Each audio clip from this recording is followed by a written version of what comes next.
जाति से संबंध रखता हूँ जिसके मात्र 180 वोट है सफीदो शहर के अंदर। को मारने के लिए, उसका वध करने के लिए आपको पता है कि कितने योद्धा इकट्ठे हुए थे और उसके लिए एक चक्रव्यूह की रचना की गई थी। उसी प्रकार सफीदों के सेवादार को भी घेरने के लिए यहाँ पे कई धुरंधर, कई पूर्व विधायक इकट्ठे हुए। लेकिन मैं तो सीधा मकसद ये कि धनबल और पैसे के आगे सेवा हार गई और ये इस बिल्कुल परिणाम है इस बात का। जहाँ तक चुनाव के जीतने के हारने की बात है, बड़े भाई संजय अदलखा को बहुत शुभकामनाएं देता हूँ। तो जो वादे इरादे मैंने सभी लोगों के साथ किए हैं, सत्ता पक्ष के साथ मिलकर उनको पूरा करने का काम करूंगा। अगर किसी की अनदेखी की गई तो विपक्ष की जो भूमिका होती है उसका डटकर विरोध करने का काम करूंगा।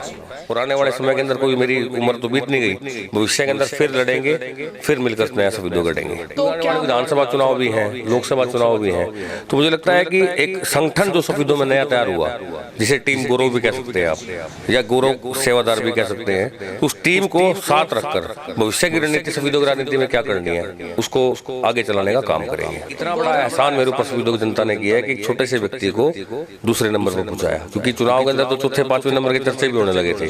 नमस्कार दर्शकों, मैं मनीषा कुंडू और आप सब देख रहे हैं जीन प्लस न्यूज। स्वागत करती हूं आप सबका जीन प्लस न्यूज पर। जैसा कि आप लोगों को पता है, सफीदो में नगर पालिका कार्यकारिणी का गठन हो चुका है और जब सफीदो नगर पालिका के चुनाव हुए तो एक नाम गूंजता था सफीदो में, सफीदो का सेवादार। आप लोगों को पता है सफीदो के सेवादार के नाम से गौरव रोहिल्ला को जाना जाता है। इतना ज्यादा रुझान था चुनाव प्रचार के दौरान, लेकिन ऐसे क्या कारण हुए जिनके कारण हार हुई? आज हम आपको गौरव रोहिल्ला से रूबरू करवाएंगे और उनसे जानेंगे, बात करेंगे कि ऐसे क्या कारण रहे जिनके कारण हार का सामना करना पड़ा।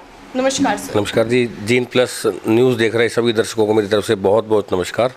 सर, ऐसे क्या कारण हुए कि इतना ज़्यादा रुझान था और सफीदों में एक तरफा लहर थी, सेवादार, लेकिन उसके बावजूद भी हार का सामना करना पड़ा? आपको क्या लगता है इसके पीछे क्या कारण है? देखिए, मैं तो उस जाति से संबंध रखता हूँ जिसके मात्र 180 वोट है सफीदो शहर के अंदर।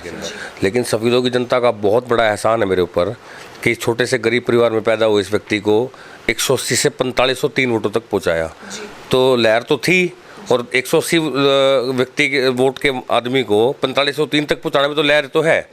लेकिन जिस प्रकार का क्वेश्चन आपने किया कि लहर थी और सब लोग जीत के प्रति सुनिश्चित थे, लेकिन उसके बावजूद भी हार हुई, उसके बहुत से कारण हैं। और हार के बाद सभी चीज़ों का आंकलन भी किया गया, भाई कहाँ से क्या दिक्कत हुई। इसमें 2-3 मुद्दे हैं कि सबसे पहले तो जो वार्ड का पार्षदों का चुनाव था, उन पार्षदों के चुनाव के अंदर वार्डों में जो आपस में लेयादी हुई, उसका भी बहुत एक बड़ा इफेक्ट पड़ा कि हर व्यक्ति को यूँ लगना कि भाई अपना वार्ड में पार्षद अपना बनना चाहिए, प्रधान कोई भी बने उनको कोई फर्क नहीं पड़ता। सबसे बड़ा मेजर इफेक्ट तो ये था। दूसरा कि जैसा कि आपको पता है कि महाभारत के अंदर बहुत बड़े योद्धा आपस में युद्ध लड़ रहे थे, एक अभिमन्यु भी था और अभिमन्यु को मारने के लिए, उसका वध करने के लिए आपको पता है कि कितने योद्धा इकट्ठे हुए थे और उसके लिए एक चक्रव्यूह की रचना की गई थी। उसी प्रकार सफीदों के सेवादार को भी घेरने के लिए यहाँ पे कई धुरंधर, कई पूर्व विधायक इकट्ठे हुए। लेकिन मैं तो भगवान से ये प्रार्थना करता हूँ कि भगवान उनका भी भला करे, जिन्होंने मदद की उनका भी भला हो और जिन्होंने मदद नहीं की उनका भी भला हो।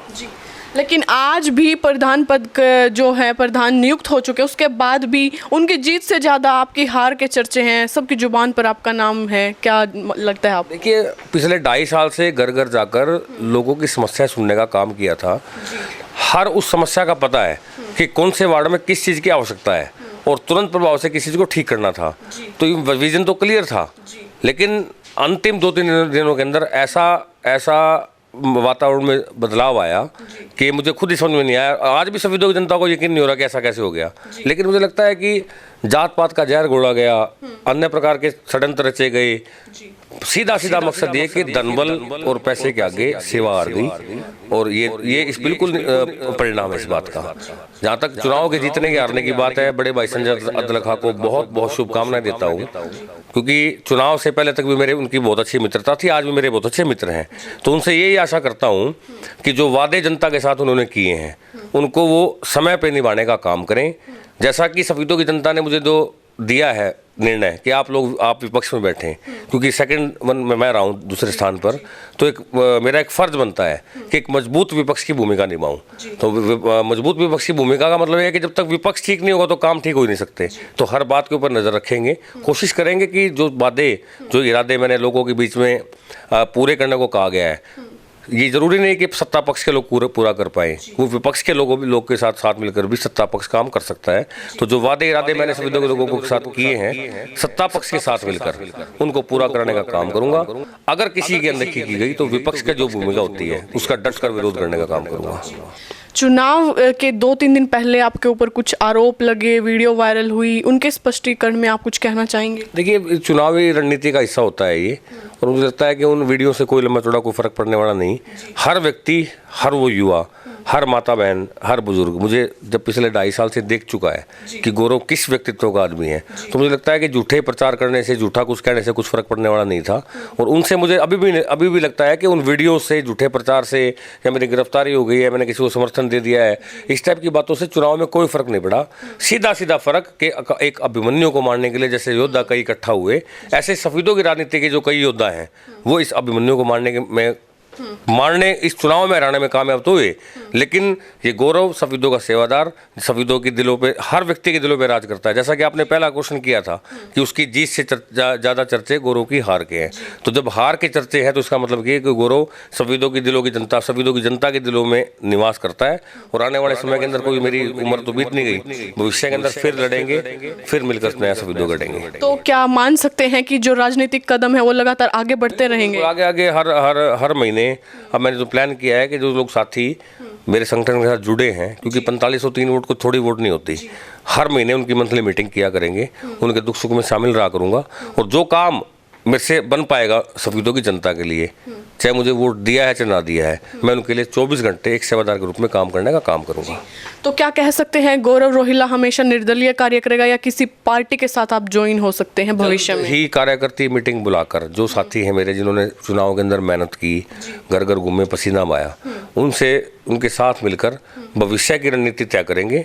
और भविष्य में जो हमारे साथ हुआ उसके बारे में पूर्ण चिंतन कर क्योंकि आने वाले विधानसभा चुनाव भी हैं, लोकसभा चुनाव भी हैं, तो मुझे लगता है कि एक संगठन जो सफेदों में नया तैयार हुआ, जिसे टीम गौरव भी कह सकते हैं आप, या गौरव सेवादार भी कह सकते हैं, उस टीम को साथ रखकर भविष्य की रणनीति, सफेदों की राजनीति में क्या करनी है उसको आगे चलाने का काम करेंगे। तो गौरव जो हेल्पलाइन है वो चालू रहेगी या वो बंद हो जाएगी? देखिए, गौरव हेल्पलाइन चालू है, एक दिन भी बंद नहीं हुई। अभी भी 1 या 2 कॉल्स रोज की फोन पे आती है। और आज आपके चैनल के माध्यम से ये भी कहना चाहता हूँ कि सफेदों गौरव हेल्पलाइन जो है वो निरंतर चालू रहेगी, पर कोशिश करेंगे कि उसको रेगुलरिटी करके उसको लोगों के काम में लाया जा सके। सफेदों की जनता को क्या संदेश देना चाहेंगे हमारे चैनल के? देखिए, सफेदों की जनता को सिर्फ यही संदेश देना चाहूँगा, यही कहना चाहता हूँ कि आप लोगों ने मुझे विपक्ष में बैठने का आदेश दिया है, तो विपक्ष के रूप में एक भूमिका जो एक विपक्षी दल को निभानी चाहिए, एक विपक्षी नेता को निभानी चाहिए, जैसा आपने मुझे आदेश किया है उसको सर माथे पर रखकर निभाने का काम करूंगा। एक मजबूत विपक्ष की जो भूमिका होती है, आप लोगों के किसी भी तरीके से काम आ सकूं, क्योंकि इतना बड़ा एहसान मेरे ऊपर सफेदों की जनता ने किया है कि एक छोटे से व्यक्ति को दूसरे नंबर पर पहुंचाया, क्योंकि चुनाव के अंदर तो चौथे 5वें नंबर के चर्चे भी होने लगे थे। तो लेकिन उन सब बातों को खत्म करते हुए मुझे लगता है कि फिर सफेदों की सेवा में एक्टिव होना चाहिए। और जैसा गौरव चुनाव लड़ने से पहले एक्टिव था, ऐसा ही मुझे लगता है कि उसी प्रकार आपको सफेदों फील्ड में नजर आएगा। धन्यवाद।